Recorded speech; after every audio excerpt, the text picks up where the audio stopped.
Y frente a ustedes el día de hoy y poder estar enseñando nuevamente acerca de la vida de Salomón.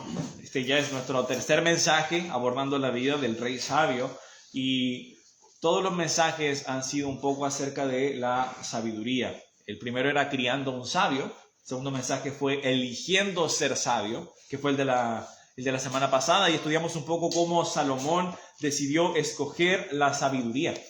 No solo fue un trabajo de sus padres, sino de que Dios le da sabiduría, pero él decide, dentro de todas las cosas que Dios le da, dentro de este cheque en blanco que Dios le ofrece, lo que él pidiera se lo iba a dar.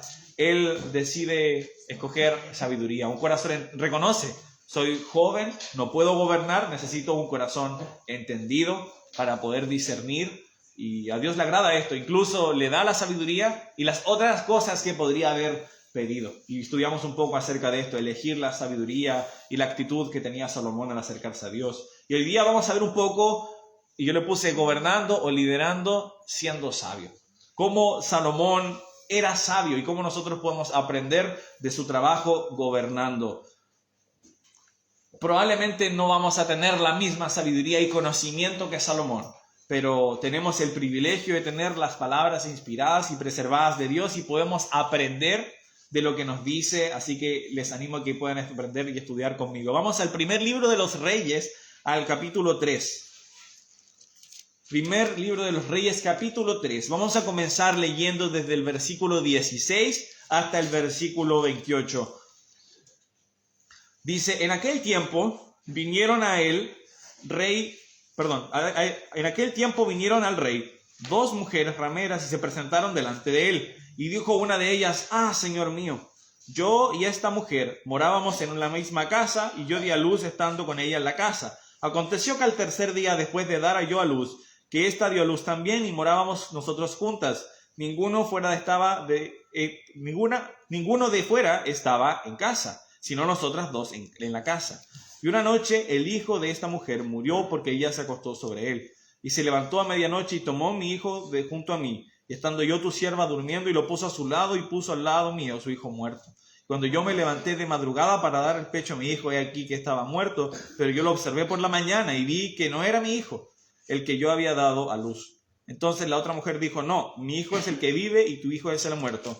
Y la otra volvió a decir: no, tu hijo es el muerto y mi hijo es el que vive. Así hablaban delante del rey. Uno de los primeros características que vemos es que la sabiduría de Salomón es una sabiduría que es capaz de ver más allá de lo evidente y de resolver conflictos. Ahora se estaban viendo en un conflicto bien serio. Podemos ver aquí que dos mujeres vivían juntas y dice que dieron a luz juntas y no había nadie en casa. No me imagino lo difícil que debe haber sido eso. Y no solo eso, sino que una de los bebés murió en la noche, y la madre de quien muere el bebé, de que pierde el hijo, mejor dicho, toma el hijo de la otra y intercambian los bebés, y cuando despierta la otra mamá ve al niño muerto, pero se da cuenta que no es su hijo. Se estarán dando en cuenta un poco el lío que se puede encontrar y por qué esto es tan serio. Probablemente si yo me hubiera hallado en la circunstancia de Salomón, y sí, yo ya he leído esto hartas veces, pero sin haber visto la respuesta no habría sabido qué hacer. Es un tema serio.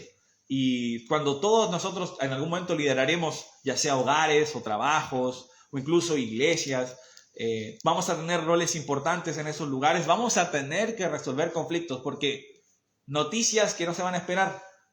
Donde hay personas, muchas personas, hay conflictos. Eso pasa siempre, porque somos pecadores y van a haber roces, y alguien va a tener una opinión que va a chocar con otra, o alguien va a tener una mala actitud y va a ofender a otro, o vamos a tener conflictos sí o sí.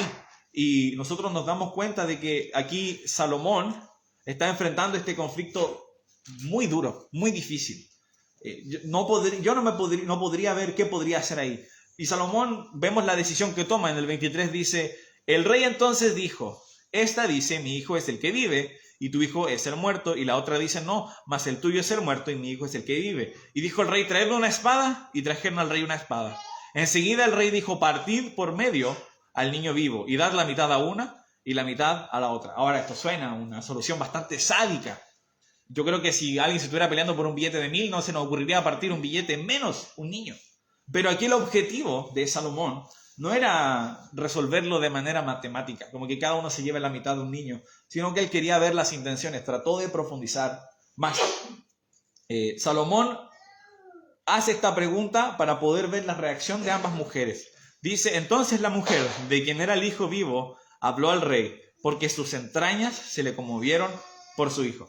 Yo nunca he tenido un hijo, pero yo amo a mi familia, amo a mi hermana, amo a mi papá, amo a mi mamá, y yo puedo entender cuando les pasa algo que yo me preocupo. Digo, ¿qué les habrá pasado?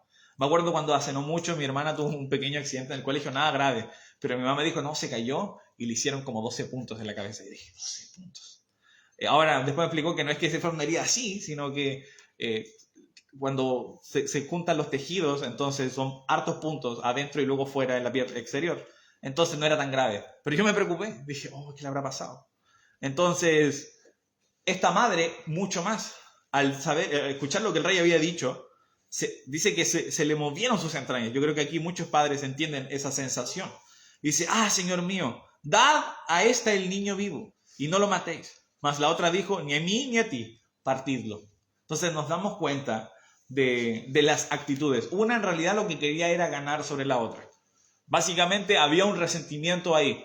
Entonces lo que ella quería era perjudicar a la otra. Primero quitándole al hijo y ahora que se presentaba esta idea, matarle al hijo. Pero la otra que amaba a su hijo prefería que su hijo viviera, pero que la otra mujer lo tuviera. Entonces ahí nos damos cuenta de lo que hizo Salomón. No fue hacer una solución, tomar bandos, sino que fue buscar una manera de poder conocer las partes involucradas. Entonces el rey respondió y dijo, dad a aquella el hijo vivo y no lo matéis, ella es su madre.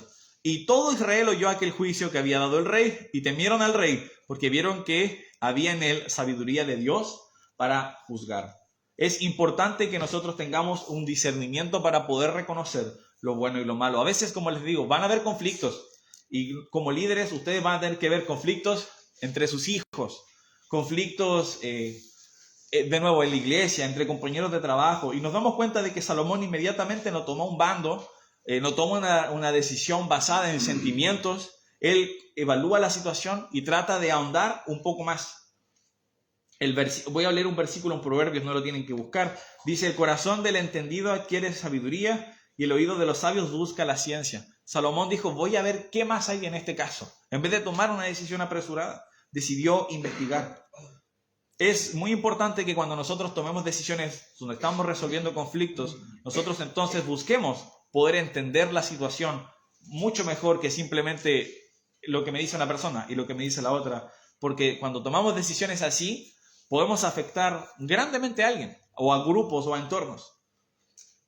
Pensaba en algunos ejemplos prácticos. Yo pensaba, si tú, por ejemplo, tienes que dirigir un equipo de fútbol. Justo hace poco hablaba con un hermano que estaba pensando en eso, en poder dirigir un equipo de fútbol.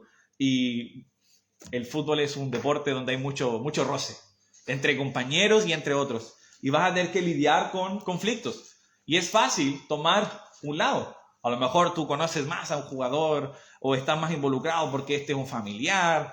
Pero un buen líder es capaz de hacer esas cosas a un lado y poder investigar un poco más para resolver conflictos. Yo en esencia cuando leía esto de Salomón pensaba inmediatamente en lo que nos dijo el Señor Jesús, el ser pacificadores. Un pacificador es aquel que busca hacer la paz, que activamente decide cómo puedo yo destruir los conflictos y eliminarlos. No aquel que se queda sentado sin hacer nada. O evita el problema. Eso es muy fácil. Una cosa es tomar bandos, otra cosa, y que podría haber hecho Salomón, es decir, no tengo tiempo para estas cosas. Soy el rey, no quiero resolver estos conflictos. Sin embargo, Salomón no tuvo miedo de resolver el conflicto, sino que lo ahondó con sabiduría. Cada vez que te enfrentes en un conflicto con alguien, entonces considera qué es lo que dicen las partes, qué es lo que no están diciendo, cuáles son las intenciones de ellos. Obviamente nunca lo vamos a hacer como Dios. Dios es capaz de entender las intenciones del corazón. Para Él no hay nada oculto. Sin embargo, podemos ahondar más en vez de tomar decisiones apresuradas. Vemos que Salomón era sabio y hay algo que van a ver a lo largo de la vida de Salomón y es de que la sabiduría de Salomón reflejaba que Dios estaba con él. Porque ¿qué leemos al final del versículo 28? Dice, todo Israel oyó aquel juicio que había dado el rey y temieron al rey porque vieron que había en él sabiduría de Dios. para juzgar. Nos damos cuenta de que Dios era glorificado por medio de que cuando Él actuaba en sabiduría, Dios era glorificado.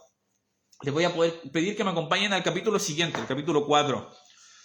Nos da una lista de personas del 1 al 7. Dice: reinó pues el rey Salomón sobre todo Israel, y estos fueron los jefes que tuvo: Azarías, hijo del sacerdote Sadoc; Elioref y Ahías, hijo de Sisa, secretarios; Josafat, hijo de Ahilud, canciller; Benafa, hijo de Joiada, sobre el ejército Sadoc y Abiatar, los sacerdotes; Azarías, hijo de Natán, sobre los gobernadores; Sabud, hijo de Natán, ministro principal y amigo del rey; Aizar, mayordomo, y Adoniram, hijo de Abda, sobre el tributo. Tenía Salomón 12 gobernadores sobre todo Israel, los cuales mantenían al rey y a su casa.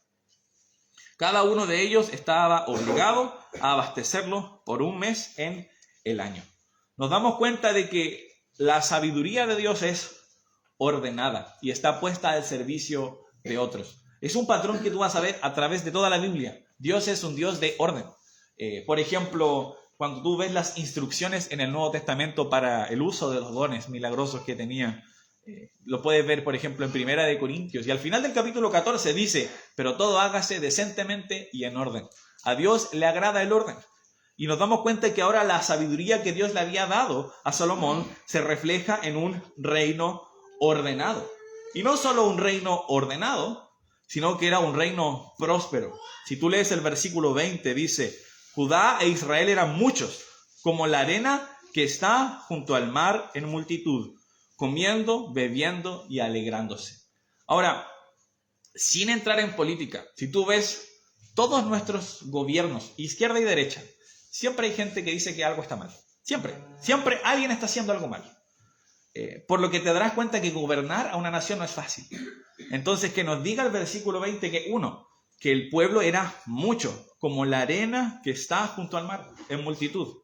Pero que ellos comiendo y bebiendo y alegrándose. Estaba mostrando que era una nación próspera. El orden que había puesto Salomón había generado prosperidad. ¿Y eso por qué? Porque él estaba gobernando con sabiduría. Ahora, él era un hombre muy sabio.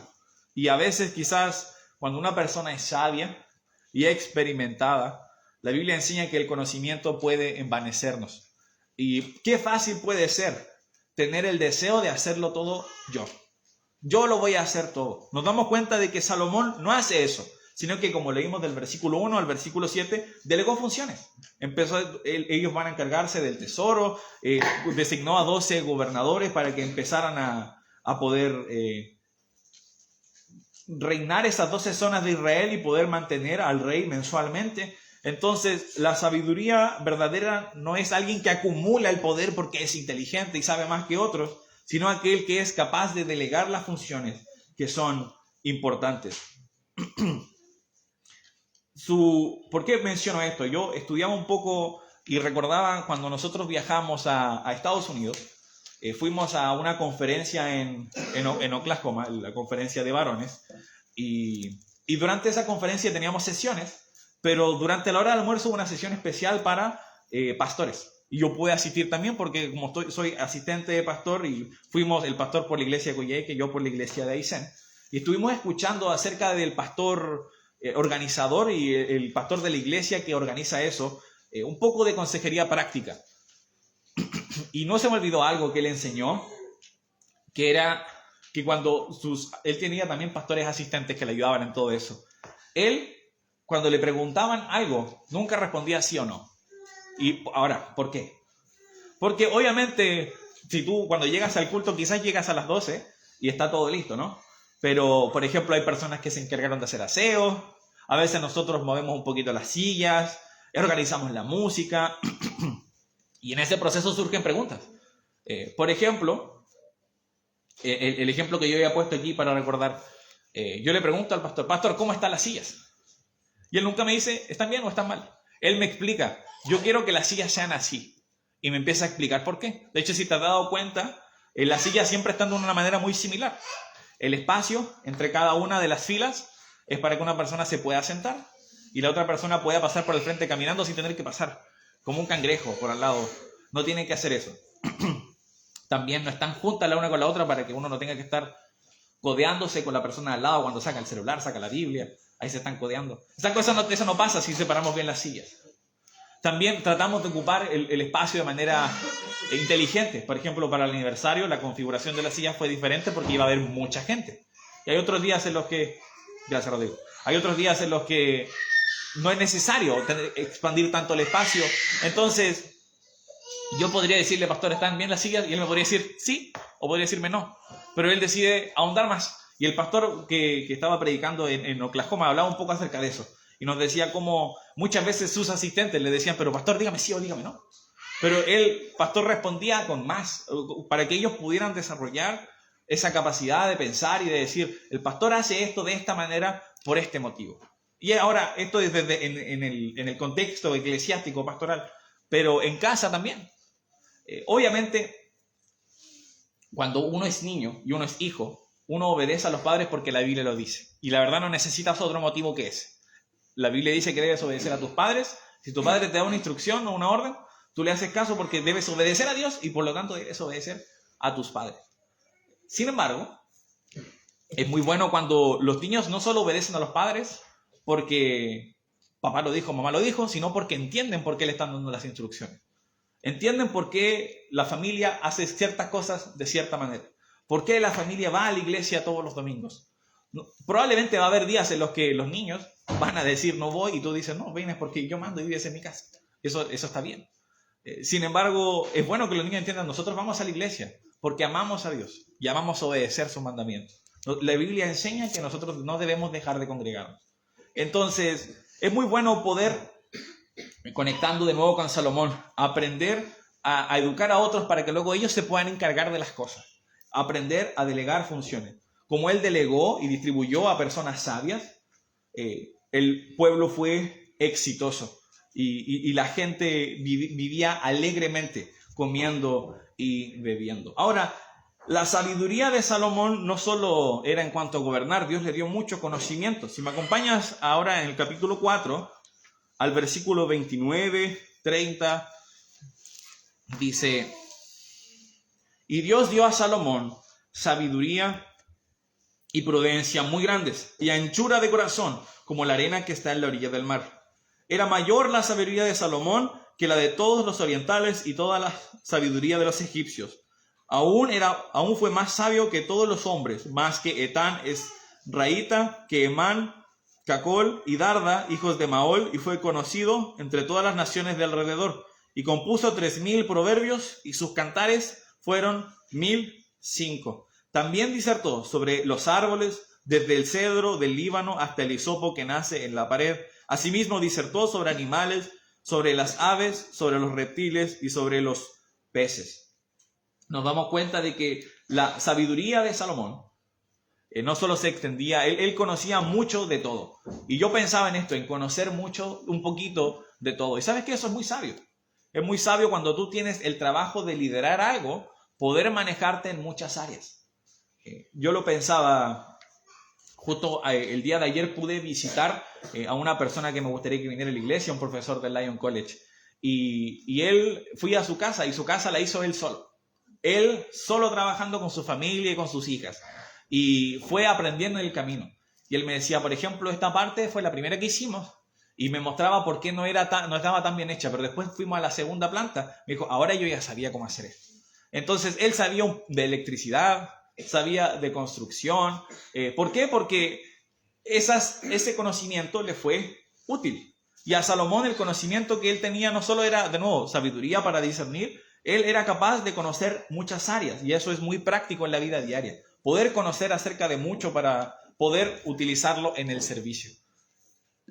Entonces, si nosotros seguimos leyendo en el versículo 34, ¿cuál era el resultado de esta sabiduría que caracterizaba a Salomón? Dice, y para oír la sabiduría de Salomón venían de todos los pueblos y de todos los reyes de la tierra, a donde había llegado la fama de su sabiduría. Es decir, y esto es lo importante, la sabiduría bíblica llama la atención. La gente va a ver a personas sabias y van a decir, wow, ¿por qué es así? Quiero aprender más de él. Si tú, por ejemplo, crías sabiamente a tus hijos, la gente va a decir, ¿cómo? ¿Cómo lo hiciste? Si tú manejas sabiamente tus finanzas y Dios te prospera, la gente va a decir, ¿cómo lo hiciste? Si tú empiezas, por ejemplo, a trabajar arduamente y eres sabio en tu entorno de trabajo y empiezas a escalar laboralmente hablando, la gente va a decir, ¿pero cómo? ¿Cómo tú tienes ese conocimiento y ese discernimiento? Es el resultado de la sabiduría bíblica. De nuevo, reyes y pueblos y naciones viajaban de lejos para poder escuchar a Salomón. No era para hacer negocios, no era porque querían ver a este rey que era tan sabio. De hecho, acompáñenme al primer libro de los Reyes, pero al capítulo 10 ahora. Capítulo 10. Leamos el versículo 4 en adelante. Leamos desde el 1 para un poquito de introducción. Dice, oyendo la reina de Sabá la fama que Salomón había alcanzado por el nombre de Jehová, vino a probarle con preguntas difíciles. Y vino a Jerusalén con un séquito muy grande, con camellos cargados de especias y oro en gran abundancia, y piedras preciosas. Y cuando vino a Salomón, le expuso todo lo que en su corazón tenía. Y Salomón le contestó todas sus preguntas, y nada hubo que el rey no le contestase. Y cuando la reina de Sabá vio toda la sabiduría de Salomón, y la casa que había edificado, asimismo la comida de su mesa, las habitaciones de sus oficiales, el estado y los vestidos de los que le servían, sus maestresalas y sus holocaustos que ofrecía en la casa de Jehová, se quedó asombrada. Y dijo al rey, verdad es lo que oí en mi tierra de tus cosas y de tu sabiduría, pero yo no lo creía hasta que he venido y mis ojos han visto que ni aún se me dijo la mitad. Es mayor tu sabiduría y bien que la fama que yo había oído. De nuevo, ella escuchó, la gente hablaba de la fama de Salomón y de su sabiduría, y ella fue, lo experimentó, escuchó de su propia boca cómo Salomón respondía a sus preguntas, y dijo, es verdad, es incluso más de lo que yo había escuchado. Y ahora dicen el 8 y el 9, bienaventurados tus hombres, dichosos estos tus siervos que están continuamente delante de ti y oyen tu sabiduría. Las personas que rodean a los sabios son bienaventuradas. Entonces, si tú eres sabio, de nuevo, en tu familia, en tu entorno laboral, etcétera, etcétera, la gente que está a tu alrededor es bienaventurada de tenerte al lado tuyo. Por eso la Biblia nos dice que el que se junta con sabios va a ser sabio. Qué bueno es entonces poder ser una fuente de bendición a otros. Que la gente pueda aprender de ti. Que la gente pueda decir, yo me quiero juntar con él porque es sabio y sabe mucho y se maneja muy bien y Dios le ha dado sabiduría. Yo quiero pasar tiempo con él. Y ahora en el 9, este es el punto principal de la sabiduría de Salomón. Dice, Jehová tu Dios sea bendito, que se agradó de ti para ponerte en el trono de Israel. Porque Jehová ha amado siempre a Israel. Te ha puesto por rey para que hagas derecho y justicia. Entonces nos damos cuenta de que al final, el resultado final de la sabiduría de Salomón es que Dios sea glorificado. La reina de Sabá ve la sabiduría de Salomón y esa sabiduría redirige la atención a Dios. Y esa es la sabiduría bíblica. Y es lo que nos damos cuenta en Salomón ahora que está gobernando. En ningún momento él se jacta, en ningún momento él dice, vengan a verme. La gente iba a verlo, pero ¿cuál era la conclusión después de escucharlo? ¡Wow! Dios es muy bueno. Jehová ha sido muy bueno con Israel. Ese es el resultado de la sabiduría bíblica. Cuando la gente te ve actuando sabiamente en tu hogar o en el entorno, volviendo a los ejemplos que había dado, a lo mejor eres sabio con las finanzas. El resultado al que va a llegar no es, wow, es seco o es seca con las finanzas. Va a decir, wow, Dios ha sido muy bueno con él. Dios le ha dado mucho conocimiento y sabiduría para ser un buen mayordomo. Luego con los hijos, si tú, muchas veces se dice esto, te tuviste suerte con tus hijos. Las personas que yo conozco que tienen hijos sabios son personas que se han preocupado de disciplinarles y de instruirles en amor. Entonces, después de ver y escuchar la sabiduría acerca de la crianza de hijos, van a decir, wow, Dios realmente es muy sabio incluso en eso, en cómo criar hijos. La sabiduría bíblica entonces apunta hacia Dios. Y es algo bueno que la gente pueda decir, ¿de dónde sacan esta sabiduría? Tiene que venir de algún otro lugar. Me hace pensar, y lo anoté en mis apuntes, en Hechos 4:13, la gente se preguntaba acerca de los apóstoles, decían, ¿no eran hombres de estos sin letras y del vulgo? ¿Cómo ellos pueden estar hablando de Jesús? Es porque esa sabiduría no era de su propio mérito, era una sabiduría que venía de parte de Dios.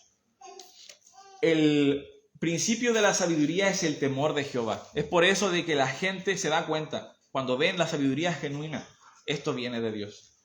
Tienen reverencia hacia Dios porque de Él viene la sabiduría verdadera. De hecho, me gusta mucho la historia de la reina de Sabá, porque después Jesús la menciona y la ocupa para confrontar a los fariseos que tenían a Cristo, el Hijo de Dios, enfrente de ellos y no le reconocían, no eran capaces de recibir la sabiduría. Pero aquí la reina de Sabá, cuando escuchó disertar y responder a Salomón responder a sus preguntas, ella dijo claramente, esto tiene que venir de Dios, tiene que venir de otro lugar. Piensa en esto, ¿hay algo en tu manera de vivir o en tu manera de hablar o tomar decisiones que lleve a otras personas a preguntar, ¿hay algo en él o en ella algo diferente?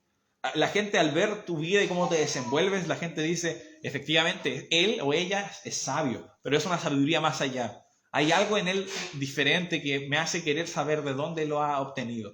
Que cuando te escuchan dicen, wow, realmente me gustaría acompañarte en tu iglesia, ¿me puedes hablar más de Jesús? La sabiduría genuina genera eso.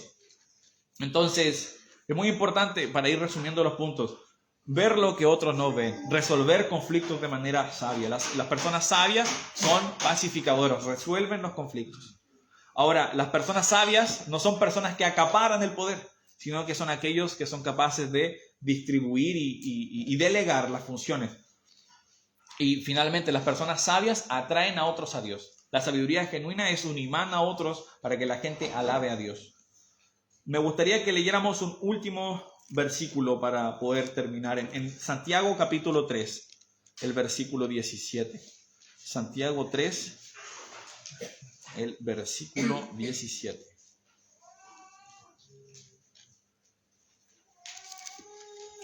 Me pasé, ahí sí.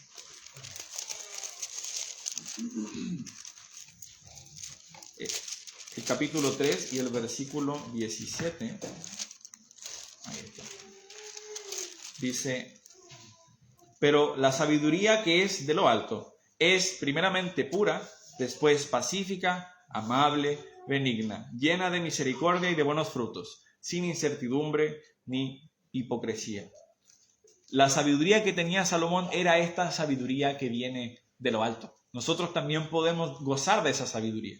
Nosotros también, al igual que Salomón, quizás, obviamente, ninguno de nosotros se nos va a aparecer a Dios en la noche y nos va a dar una visión que nos dice, toma un cheque en blanco. Esas circunstancias fueron unas circunstancias especiales que vivió Salomón. Sin embargo, nosotros podemos observar nuestra vida y decir, me falta sabiduría en esta área, en esta área, en esta área. Necesito un corazón capaz de discernir los problemas, capaz de poder liderar a mi familia o a mi entorno de trabajo de una mejor manera. Tú también puedes tener acceso a esta sabiduría, pero debemos acercarnos a Dios y pedirlo. Les voy a pedir que me acompañen orando, por favor. Padre Celestial, yo doy muchas gracias porque tú has sido muy bueno. Y encontramos mucha sabiduría en este libro y en particular en la vida de Salomón. Y también nos sorprendemos, al igual que la gente de esa época, de cuán sabio era él, cómo era capaz de resolver los conflictos y de gobernar sabiamente. Y lo más importante, que esa sabiduría no era para su gloria y su fama, sino para que otros también te conocieran. Señor, ayúdanos a vivir nuestras vidas de tal manera que la gente va a correr hacia ti por la misma sabiduría.